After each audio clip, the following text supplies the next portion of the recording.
السلام علیکم دوستوں، نبی آخر الزمان محبوب خدا حضرت محمد صلی اللہ علیہ وآلہ وسلم، جن کا نام عرش پر تمام کائنات کی تخلیق سے پہلے ہی لکھ دیا گیا تھا، تو کیا ایسا ممکن ہے کہ ان کی پیدائش کا عمل نارمل ہو؟ اس عظیم الشان ہستی کی پیدائش کی خوشخبری تو سالوں پہلے دے دی گئی تھی، اور ان کی پیدائش پر اور اس سے پہلے ہونے والے معجزات کے بارے میں بھی اس سے پہلے آنے والی قوموں کو آگاہ کر دیا گیا تھا۔ جیسا کہ حضرت موسیٰ علیہ السلام نے اپنی قوم سے فرمایا تھا کہ ایک مشہور ستارہ جب حرکت کرنے لگے اور اپنی جگہ چھوڑ دے تو وہ حضور صلی اللہ علیہ وآلہ وسلم کی ولادت کا وقت ہوگا۔ علماء بنی اسرائیل اس بات کو نسل در نسل منتقل کرتے رہے اور نبی آخر الزمان کا انتظار کرنے لگے۔ سرور کونین حضرت محمد مصطفیٰ احمد مجتبیٰ صلی اللہ علیہ وآلہ وسلم واقع فیل کے 50 یا 55 روز کے بعد بروز پیر ماہ اپریل 570 عیسوی مکہ مکرمہ میں صبح صادق کے وقت حضرت ابو طالب کے مکان میں پیدا ہوئے، کیونکہ آپ کی پیدائش سے پہلے ہی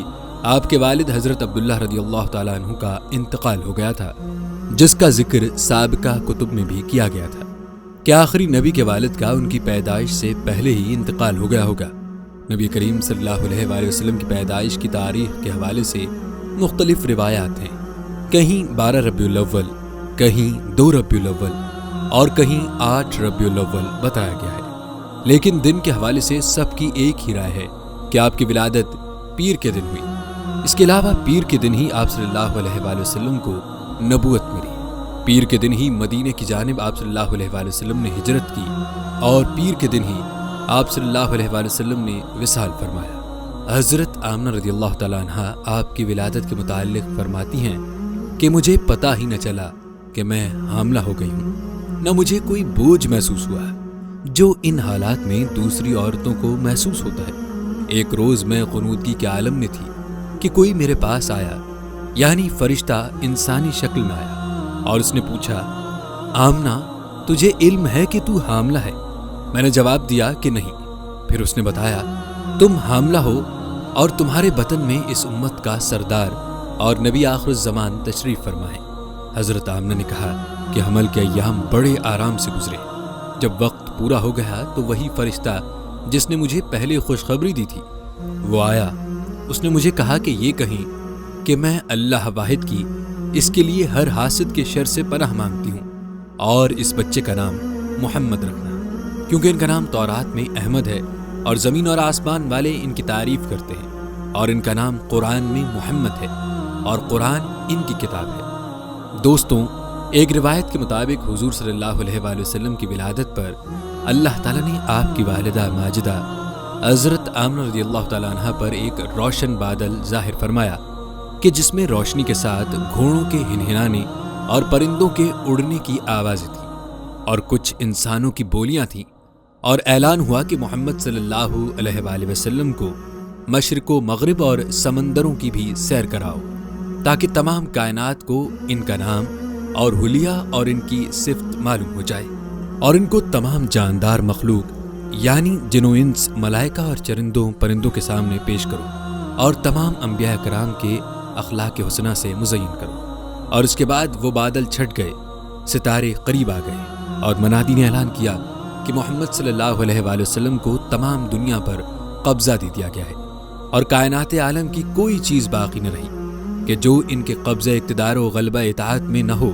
پھر 3 شخص نظر آئے، ایک کے ہاتھ میں چاندی کا لوٹا، دوسرے کے ہاتھ میں سبز زمرد کا تشت، تیسرے کے ہاتھ میں ایک چمکدار انگوٹھی تھی۔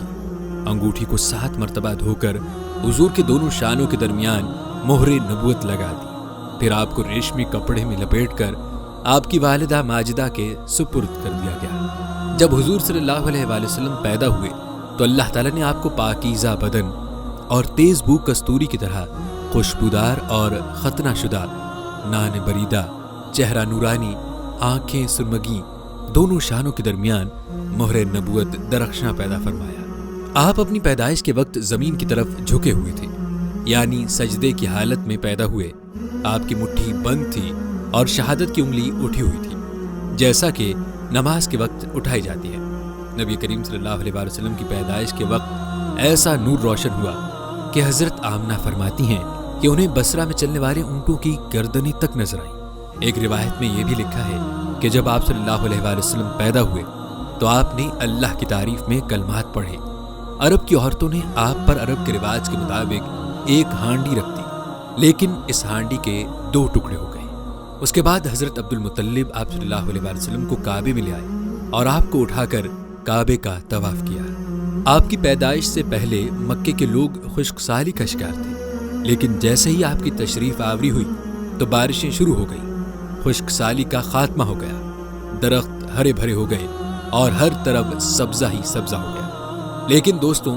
دوسری طرف شیطان پر تو جیسے قہر ٹوٹ گیا ہو۔ نبی کریم صلی اللہ علیہ وسلم کی پیدائش پر شیطان بری طرح چیخا۔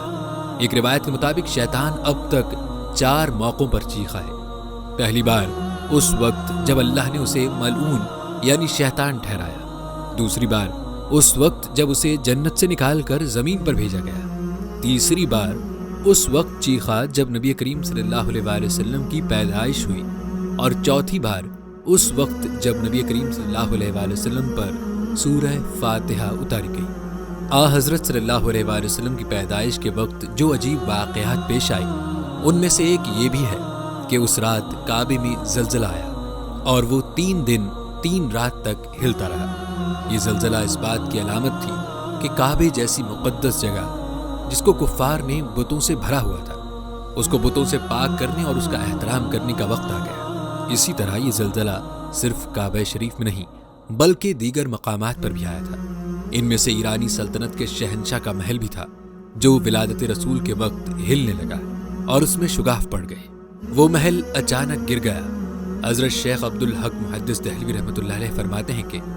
آپ صلی اللہ علیہ وآلہ وسلم کی ولادت کے وقت شہر مدائن میں ایوان کسرا لرز اٹھا اور اس کے 14 کنگرے گر گئے اور دریائے سادہ خشک ہو گیا اور اس کا پانی زیر زمین چلا گیا اور رود خانہ سادہ جسے وادی سادہ کہتے ہیں جاری ہو گیا، حالانکہ اس سے قبل اسے منقطع ہوئے 1000 سال گزر چکا تھا، اور فارسیوں کا آتش کدہ بجھ گیا جو کہ 1000 سال سے گرم تھا۔ اسے جلانے کی ہر ممکن کوشش کی گئی مگر آگ نہ جلی۔ پھر جب حضرت موسیٰ کی اپنی قوم کو نبی کریم صلی اللہ علیہ وسلم کی پیدائش کے حوالے سے دی گئی نشانی یعنی ایک روشن ستارے کا اپنی جگہ سے ہٹ جانا بھی سامنے آیا تو بنی اسرائیل بھی جان گئے کہ نبی آخر زمان کا ظہور ہو گیا ہے۔ یہی نہیں، ولادت شریف کے وقت آپ صلی اللہ علیہ وسلم کے نور سے حرم شریف کی پست زمین اور ٹیلے روشن ہو گئے اور آپ کے ساتھ ایک ایسا نور خارج ہوا کہ شام کے محلات نظر آ گئے اور آسمانوں پر پہلے شیاطین چلے جاتے تھے اور کاہنوں کو بعض مغیبات کی خبر دے دیتے تھے اور وہ لوگوں کو کچھ اپنی طرف سے ملا کر بتا دیا کرتے تھے، لیکن حضور صلی اللہ علیہ وسلم کی آمد سے آسمانوں میں ان کا آنا جانا بند ہو گیا اور آسمانوں کی حفاظت شہاب ثاقب سے کر دی گئی۔ جب حضور کی ولادت ہوئی تو سعادت کی بارشیں ہونے لگی، دنیا کو نور کی چادر پہنا دی گئی، ملائکہ بشارتیں دینے لگے، تمام آسمانوں میں ایک ستون زبرجد کا اور ایک ستون یاقوت کا لگا دیا گیا۔ نہ صرف اتنا بلکہ فرشتے باہم خوشخبری سناتے اترے اور دنیا کے پہاڑوں کا ارتفاع بڑھ گیا، سمندر کی سطح گہری اور دریا کی روانی تیز ہو گئی، شیطان ملعون کو 70 طوقوں میں جکڑ کر بحر عمیق میں الٹا کر کے ڈال دیا گیا اور اس کی ذریات اور سرکش جنوں کو پابہ زنجیر کر کے بند کر دیا گیا۔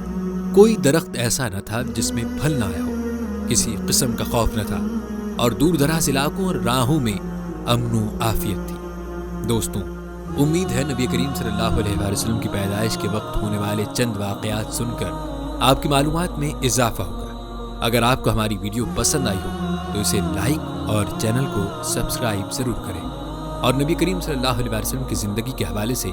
ہماری بقیہ آنے والی ویڈیوز کو دیکھنے کے لیے بیل آئیکن کو ضرور پریس کریے گا۔ اللہ تعالیٰ آپ کو اپنی حفظ و امان میں رکھے۔ ملتے ہیں اگلی ویڈیو میں۔ اللہ حافظ۔